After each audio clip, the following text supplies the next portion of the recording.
PCP Sikar से आज मैं आपको इस सितारे से रूबरू करवाने के लिए जा रहा हूँ। कहते हैं कि उजाले में हर असलियत कहाँ नजर आती है, अंधेरा ही बताता है कि असली सितारा कौन है। एक बार हाथों ने पैरों से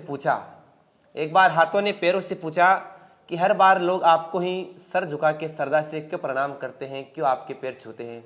तो पैरों ने हाथों से कहा कि मुझे ज़मीन पर रहना पसंद है, हवा में नहीं। और जो बच्चा अपने गांव से जुड़ा रहना चाहता है, जो अपने परिवार से जुड़ा रहना चाहता है, समाज उसे सलाम करते हैं, समाज उसे झुक के प्रणाम करती है। वास्तव में मैं मानता हूँ, जब मैं माँ को देखता हूँ तो मुझे ऐसा लगता है कि आज भी हिंदुस्तान की धरती पर करोड़ों करोड़ ऐसी माताएं हैं जो माँ सीता की तरह कम साधनों में भी अपना जीवन यापन करते हुए अपने चरित्र को सुरक्षित कर रखा है, अपने बच्चों को आगे बढ़ा रही है। तो ऐसी माता के श्री चरणों में मेरा प्रणाम है।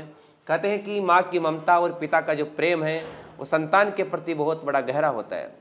जी नमस्कार, पीसीपी सीकर से मैं प्रकाश बीचर की शिक्षा और संस्कारों की जननी, सेवा और समर्पण की धरती, सपनों का शहर सीकर जो संपूर्ण भारत भर में अपनी शिक्षा क्रांति के लिए जाना जाता है।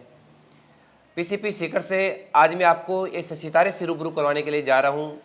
कहते हैं कि उजाले में हर असलियत कहाँ नजर आती है, अंधेरा ही बताता है कि असली सितारा कौन है। आइए आज आपको मैं मिलवाता हूँ एक ऐसे सितारे से। परवेंद्र कड़वासरा नाम का एक छोटा सा बालक, लाड़नू तहसील डीडवाना जिला के इंद्रपुरा गांव का रहने वाला ये बच्चा 2023 के जेई के बैच में सिलेक्टेड होकर आज एनआईटी पटना में है। जिनके पिता श्रीमान सुरदाराम जी कड़वासरा डीडवाना के थाणु गांव के एक सरकारी स्कूल में अध्यापक है। माता गृहिणी है जो घर का काम संभालते हैं, अपने बच्चों की देखभाल और परवरिश भी बड़ी भली भांति कर पा रही हैं। तो आइए सबसे पहले मिलते हैं और उस बालक की कहानी लेके मैं आपके बीच आया हूँ। जिस बालक ने 8वीं क्लास तक की पढ़ाई अपने गांव की स्कूल से की। 8वीं क्लास की पढ़ाई करने के बाद गांव की गोधुली में खेला हुआ, गांव की माटी में खेला हुआ यह बच्चा मारवाड़ के आबो हवा के अंदर सीकर की पीसीपी का शिक्षा का नाम गूंजता हुआ सुनता है और ये गूंज इसके कानों तक आती है और ये बच्चा अपने माँ बाप को लेकर सीकर शहर की ओर दौड़ पड़ता है। जिसके घर पर, जिस गांव में आप रहते हो, इंद्रपुरा गांव के अंदर बहुत बड़ा खुद का मकान है, खूब सारा खेत भी है।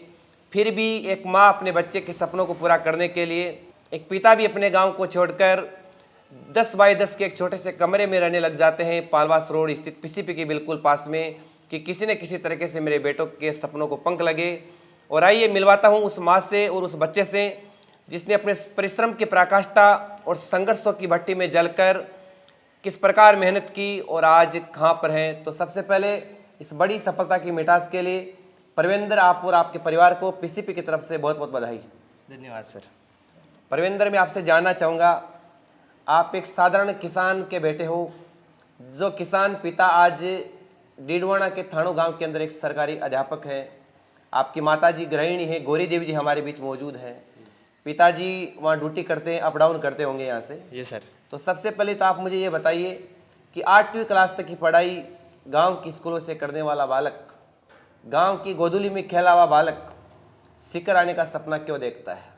सर, जब मैं गांव में था तब सीकर का नाम काफ़ी चल रहा था अध्ययन में, कि अध्ययन में काफ़ी अच्छी है, पढ़ाई में सबसे सीकर अव्वल है। और तो सीकर में पीसीपी अव्वल है। उसके बाद में हमने नाम सुना पीसीपी का।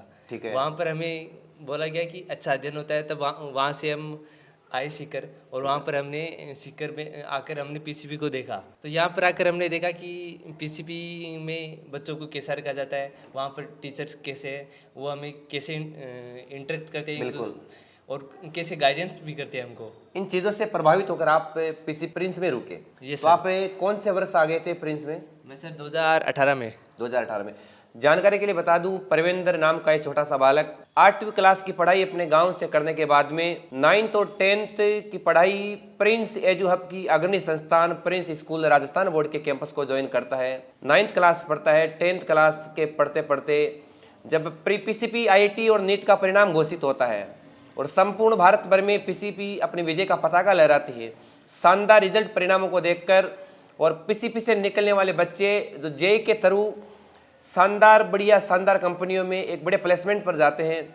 परवेंद्र के मन में भी एक सपना आया कि मुझे भी इंजीनियर बनना है और कुछ ना कुछ नया करना है, और यही सपना परवेंद्र को आईआईटी की तरफ ले गया और आप प्रिंस स्कूल के कैंपस से हटकर पीसीपी ज्वाइन कर लेते हो और 2022 और 23 तक आप 11th-12th फाउंडेशन की तैयारी करते हो और 12th फाउंडेशन के साथ पहले ही प्रयास में जेई मेंस क्वालिफाई करके परवेंद्र नाम का एक छोटा सा ये बालक अपने गांव की सीमाओं को लांघ जाता है और सीकर शहर से निकलकर एनआईटी पटना में चला जाता है।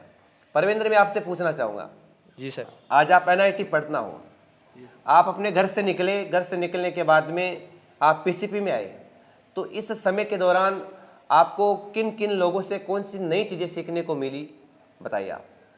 सर जब मैं शुरुआत में आया था पीसीपी में, तब मैंने देखा था कि टीचर कैसे पढ़ाते हैं। शुरुआत में तो मुझे काफ़ी कंफ्यूज हुआ, लेकिन बाद में मेरा इंटरेक्शन टीचर के साथ ज़्यादा होने लग गया। जी, इंटरेक्शन से मुझे उन कई गाइडेंस मिले और उन गाइडेंस को मैं फॉलो करते गया, ठीक है। और उसी से मैंने अपना आगे का सफ़र तय किया और जेई मेंस क्लियर कर पाया। पहले प्रयास में। ये सर। जी, और एनआईटी अभी पटना में हो आप। एनआईटी पटना में। एक तो पीसीपी के माहौल में आप लंबे समय तक रहे, ये आप सर। अभी एनआईटी पटना में फर्स्ट ईयर के छात्र स्टूडेंट हो, ये सर। तो यहाँ की एजुकेशन में और एनआईटी पटना की एजुकेशन में कितना कुछ फ़र्क है? सर वही बात है कि अब हम कॉलेज में आ गए हैं, तो कॉलेज में वहाँ पर हमारी टेक्नोलॉजी हमारे साथ काफ़ी साथ दे रही है। ठीक है, टेक्निकल युग है। टेक्निकल युग आ गया है, तो जी जी, टेक्निकल युग ही हमें आगे बढ़ाएगा। बिल्कुल सही कह रहे हो आप। एक तो आप पीसीपी में यहाँ पढ़ाई करते थे, तो यहाँ पर का आपने माहौल देखा है, यहाँ आज़ादी ज़्यादा थी या फिर वहाँ आपकी एनआईटी कॉलेज में? पीसीपी में ज़्यादा थी। पीसीपी में थी, कैसे थी? सर यहाँ पर ये था कि हम तो पीसीपी में बदमाशी कर लेते थे क्या आप? बदमाशी, सर मैं बदमाशी वाला बच्चा नहीं था ना। अच्छा अच्छा, बचा नहीं थे, नहीं तो कर तो लेते आप। हाँ कर लेता, अगर मैं बच्चा होता बदमाशी करने वाला तो ज़रूर करता। ना ना, करते पर करने नहीं देते हम, क्योंकि यहाँ पर धनी है, रोक टोक करने वाले लोग हैं। बहुत अच्छी बात कही। अब मैं परवेंद्र आपसे जानना चाहूँगा कि आज आप जिस एनआईटी पटना कॉलेज में हो, यहाँ से आपकी पढ़ाई जैसे कंप्लीट होती है, आपको कौन से ब्रांच मिले पहले? Civil engineering. सिविल इंजीनियरिंग का वर्तमान परिप्रेक्ष्य में क्या रोल है?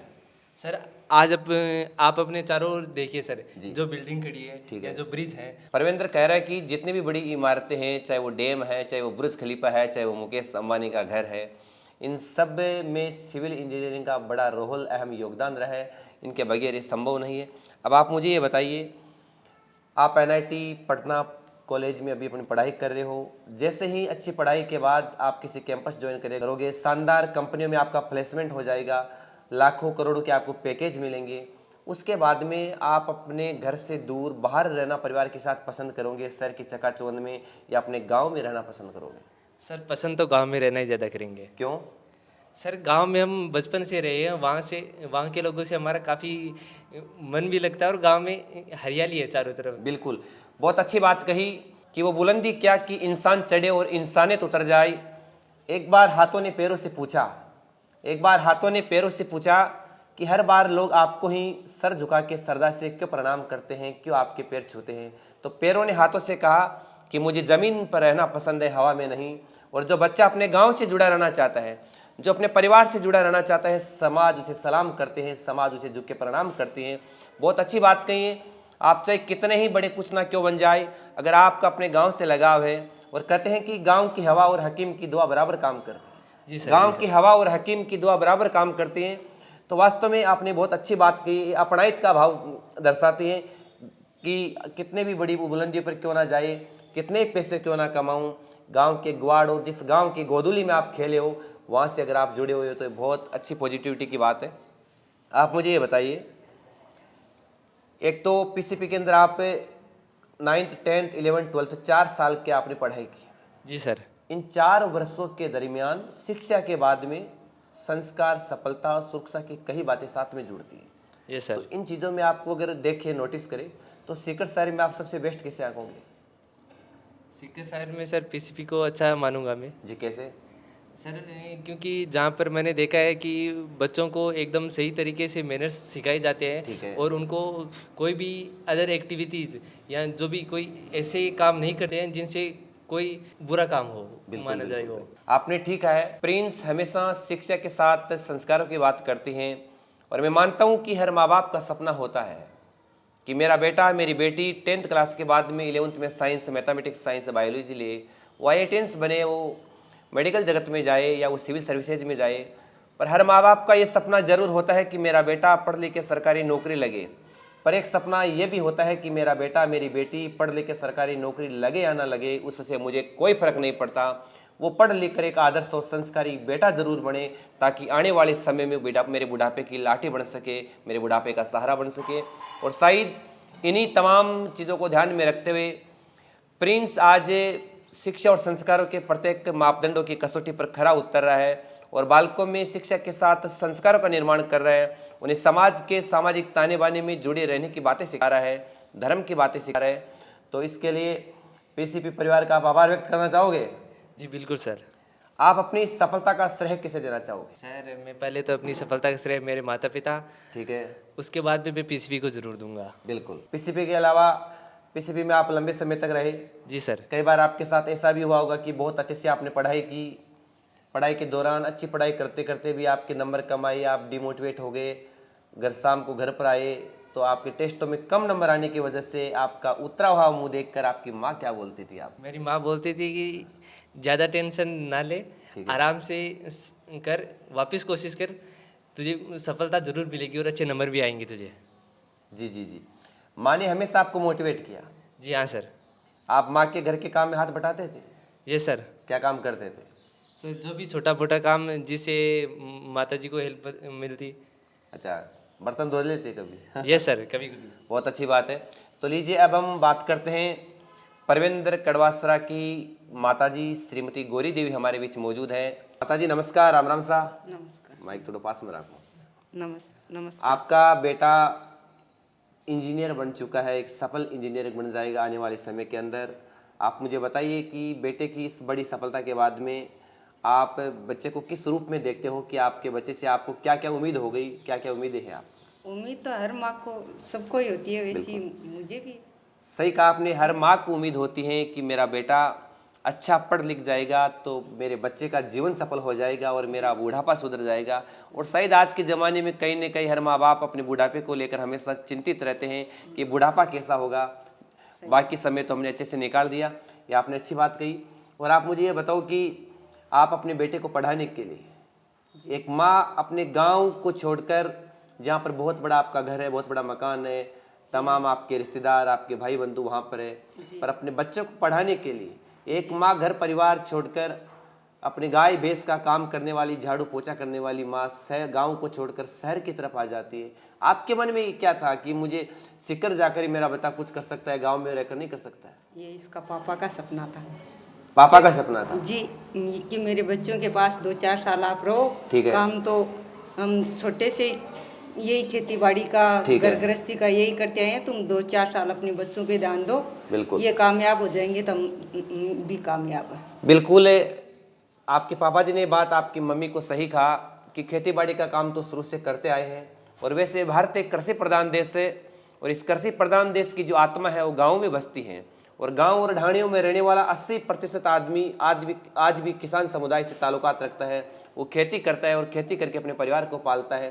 तो पिताजी को लगा कि ये तो पुश्तैनी काम है, ये तो कभी भी कर लेंगे, हाँ जी, हाँ। क्यों ना थोड़ा सी गांव को छोड़कर शहरों की तरफ पलायन किया जाए, और वो पलायन भी बच्चों की शिक्षा के लिए किया जाए जी। और शायद पिता का सपना था और पिता का सपना माँ को भी रास आ गया और माँ ने पिता के सपनों को पंख लगाने के लिए घर को छोड़ा और एक सीकर के अंदर आज पालवास रोड पर एक छोटे से 10 बाई 10 के मकान में एक माँ अपने बेटे को पढ़ाने के लिए यहाँ पर रह रही है। वास्तव में मैं मानता हूँ, जब मैं माँ को देखता हूँ तो मुझे ऐसा लगता है कि आज भी हिंदुस्तान की धरती पर करोड़ों करोड़ ऐसी माताएं हैं जो माँ सीता की तरह कम साधनों में भी अपना जीवन यापन करते हुए अपने चरित्र को सुरक्षित कर रखा है, अपने बच्चों को आगे बढ़ा रही हैं। तो ऐसी माता के श्री चरणों में मेरा प्रणाम है। कहते हैं कि माँ की ममता और पिता का जो प्रेम है वो संतान के प्रति बहुत बड़ा गहरा होता है।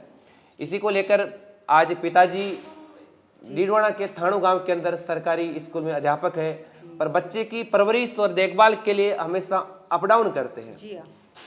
यहाँ से कितना किलोमीटर दूर है आपका डीडवाना? Sir 60 kilometre. 60 किलोमीटर दूर एक शिक्षक पिता रोज अपने घर से आना जाना करते हैं। वो आना जाना इसलिए करते हैं कि कहीं मेरे बच्चे को हताशा ना हो, कोई निराशा हाथ ना लगे। जब भी कोई समस्या, कोई परेशानी आए तो माँ के साथ एक पिता भी अपना फर्ज अदा कर सकते हैं। आप मुझे ये बताइए कि जब आपका बच्चा यहाँ आया तो पीछे से गांव के लोगों ने फोन नहीं किए कि आपको कि यहाँ पढ़ा लेती बच्चे को, सिकर पढ़ा के कौन सा आप झंडा गाड़ दोगे? कहा था। क्या कहा? मुझे भी कहा था कि आपको घर छोड़ने की जरूरत क्या है, हॉस्टल में डाल सकते हो, अच्छा, आपको घर छोड़ने की क्या जरूरत है। मगर इसके पापा का सपना था कि मेरे बच्चों के पास रहे, इसे अच्छी तरह नहीं, कुछ खिलाए सपना तो पिलाए। आपका भी होगा। हाँ, हमारा भी था। आपका क्या मानना था? भाई कि हमारे बच्चे अच्छे पढ़ लिख कर नौकरी लगे, पैरों पर खड़े हो जाए। तो जब 8वीं क्लास की पढ़ाई गांव की स्कूल से करने के बाद में 9th क्लास में बच्चा यहाँ की स्कूली शिक्षा करने के लिए आया, तो उस टाइम आपके मन में ये था कि मेरा बेटा एक दिन IIT में जाएगा और NIT पटना मिल जाएगी? जी नहीं, ये कोई विचार नहीं था कि डॉक्टर बनेगा, इंजीनियर नहीं बनेगा? नहीं। आप तो यही सोचने के लिए आए थे कि एक बार 12वीं तक स्कूल की पढ़ाई करवा हाँ, लें। मैंने तो कहा था कि आप कुछ मास्टर की तैयारी कर लो। अच्छा। मगर इसके पापा का और इस बेटे का ही सपना था ये। आपका तो सपना ये था कि भाई छोटी मोटी नौकरी लग बेटा भी जाओगी। पिता की तरह टीचर बन जाए। हाँ। वैसे शिक्षक राष्ट्र निर्माता है, परले और निर्माण उसकी गोद में पलते हैं। ये भी बहुत अच्छी जॉब है आपके पिताजी जो कर रहे हैं। हालांकि परवेंद्र कड़वासरा के घर में शिक्षा का माहौल शुरू से ही था, क्योंकि पिताजी सरकारी अध्यापक है, तो कहीं ना कहीं वो शिक्षा का महत्व भली भांति जानते हैं। और ये सपना बच्चे को और बच्चे के संपूर्ण परिवार को घर बार छोड़कर शिखर सर लेके आ गया। जी हाँ। बहुत बढ़िया। जिस कॉलेज में आप पढ़े हो, ये सर। पढ़ाई कर रहे हो अभी, हाँ। यहाँ से जैसी आपकी बीटेक कंप्लीट हो जाती है, अच्छी कंपनी में आपका प्लेसमेंट हो जाता है, आप क्या उम्मीद रखते हो कि मुझे कम से कम इतना प्लेसमेंट मिले, इतना मेरा पैकेज हो? सर मैं स्टार्टिंग में रखता हूँ कि मेरा अगर पैकेज 20 लाख हो हाँ, तो अच्छी बात होगी। मान लेते हैं आपको 25 लाख का सालाना का पैकेज मिल रहा है, ये सर। आप उन रुपयों का किस प्रकार से सदुपयोग करेंगे? सर जितने पैसे मैं खुद पर यानी खुद के लिए जितना मुझे खर्च करने की आवश्यकता है उतने करूँगा, ठीक है। बाकी के मेरे पेरेंट्स को, मेरे माता पिता को दे दूंगा। नहीं, आज के ज़माने में आप क्या मानते हो कि पैसा ही सब कुछ है? नहीं सर। तो फिर सर इतने पैसे हो कि खुद की काम रोटी। कर रहे हो, काम करोगे सिर्फ और सिर्फ पैसों के लिए करोगे, या कोई और कुछ भी आइडिया है आपका, कोई विजन है? सर मेरा वैसे विजन यह है कि अच्छी ज़िंदगी जीना अच्छी जिंदगी जीना। और अपने आसपास जितने भी लोग हैं उनको अच्छी जिंदगी जीना किसे कहते हैं? खुद अच्छी ज़िंदगी जियो और अपने आसपास के लोगों को खुश रखो। बिल्कुल, बहुत अच्छी बात बोली है। जिंदगी अच्छी उसे होती है, एक तो होता है कि जिंदगी जीना और एक होता है जिंदगी काटना। जिंदगी काटना तो वो माँ बाप अपने बच्चों के लिए जिंदगी काट रहे हैं, एक एक दिन जो सोच सोच के कि आज का निकल गया, कल का निकल जाएगा। और जिस दिन बच्चा अपने पैरों पे खड़ा हो जाता है तो उस दिन माँ बाप को लगता है कि अब जिंदगी आराम से जिएंगे। और जिस संतान की वजह से अगर माँ बाप खुश हो, जिस संतान की वजह से, जिस बालक की वजह से अगर उसके पड़ोसी खुश हो, हालांकि हर आदमी को अपन खुश नहीं कर सकते, तो निश्चित तौर से वो एक असल जिंदगी जीना है। और मैं मानता हूँ कि शिक्षा और संस्कार के साथ आप आगे बढ़े हो। दुर्गा जी नमस्कार। नमस्कार जी। दुर्गा जी भी हमारे PCP के अभिभावक हैं, ये भी यहाँ पर अपने बच्चों को पढ़ाने के लिए रेंट पे रहते हैं। आप लोसल के करीब बीमा गांव से आते हो और डूडी परिवार से आप ताल्लुकात रखते हो। दुर्गा जी, आप मुझे ये बताइए, आप लंबे समय से PCP के नज़दीक ही रह रहे हो। हाँ। सीकर का शिक्षा का माहौल आपने बहुत अच्छे से देखा है। बहुत इंस्टीट्यूट सीकर में चलते हैं, बहुत सी बेटियां और बेटे सीकर में आजकल पढ़ते हैं। आप मुझे बताइए कि शिक्षा तो सब कुछ सब लोग देते हैं। हाँ, हर इंस्टीट्यूट अपने तरफ से बेस्ट करने का प्रयास करता है, करती। पर PCP इन सब से अलग क्यों है? PCP अलग ऐसे हैं कि बच्चों को बढ़िया पढ़ाती है, बच्चों को ठीक है, बढ़िया रखती है। बढ़िया रखती है। हाँ।